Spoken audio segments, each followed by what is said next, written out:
こんにちは、作り置き食堂のまりえです。今日は10分あれば3品できる大人気のレシピを3品ご紹介します。今日作っていくのは大人気の鶏チャーシューと無限ちぎりキャベツと人参のポン酢サラダを作っていきます。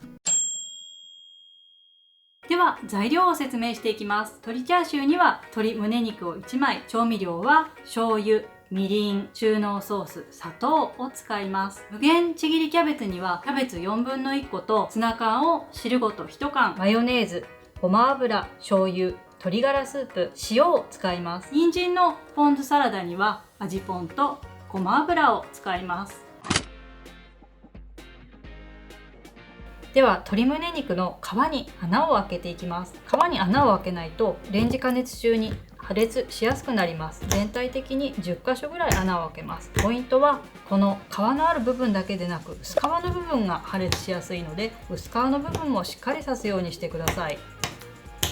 今 YouTube なのでお皿の上に置いて刺してますけど、ご家庭で作っていただく際にはスーパーで買った時のプラスチックトレイの上で刺すと洗い物が少なくて済みます。では測っていきます。測る時には粉物から測っていくと大さじを洗わずに作業が進められるので楽です。最初に砂糖から測ります。砂糖は大さじ1です。醤油は大さじ2入れます。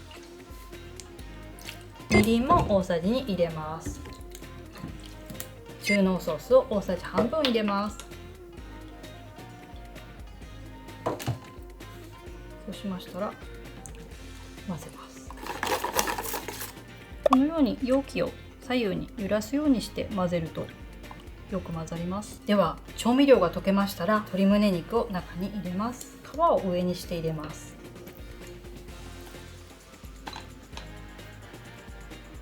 ふんわりラップをかぶせて 600W の電子レンジで加熱します。このように蓋を斜めにかぶせるとふんわりラップをかぶせるのと同じ効果になります。では中に入れます。 600W の電子レンジで3分加熱します。この無限ちぎりキャベツは鶏チャーシューを加熱している間に作っていきます。包丁とまな板を使わずに手でちぎるだけで作れます。ポリ袋に入れます。このように何枚かまとめてちぎると楽にちぎれますね。このように軸の硬い部分は使わずに残してください。では4分の1ちぎれましたら最初にお塩を入れます。キャベツに塩小さじ5分の1を入れます。塩で揉みます。ポリ袋を使うとすごく楽に作れます。では鶏チャーシューを一旦取り出します。まだこの時点では火が通っていませんのでひっくり返します。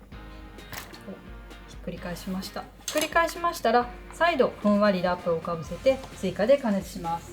600W で追加で2分30秒加熱します。塩もみが終わりましたらツナ缶を汁ごと全て入れます。ツナ缶は汁にもうまみがあるので汁気は捨てずに全て入れます。では調味料を全て入れていきます。今回も調味料は粉物から測っていくと楽ですね。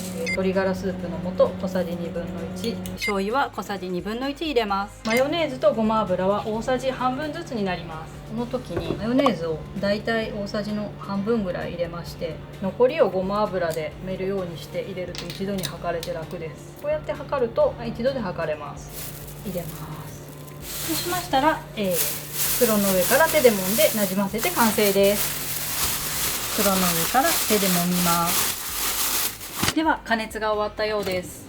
こちら、火が通っていますがレンジの中に再びこのようにラップをふんわりかぶせた状態でレンジの中に 2,3 分置いておきます。これで余熱でしっかり火を通します。では人参のポン酢サラダを作っていきます。人参は皮をしっかり水洗いすれば皮ごとすりおろして使うことができます。皮の食感はこのようにスライサーですりおろしてしまうと全然嫌な感じに出ません。ではすりおろしていきます。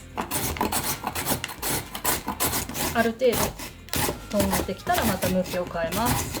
人参は第1本を丸ごとすりおろしました。このようにギリギリのところまですりおろして大丈夫です。では一旦大さじを洗います。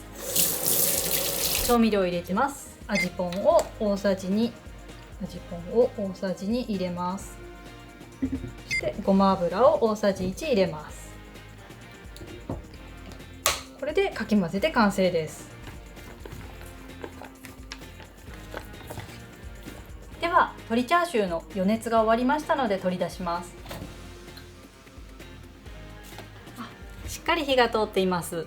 火も包丁も使わずに10分で3品できました。だいたいこれで2人分なのですけれども、一人暮らしの方は清潔なお箸で取り分けていただければ 2,3 日に分けて召し上がっていただけます。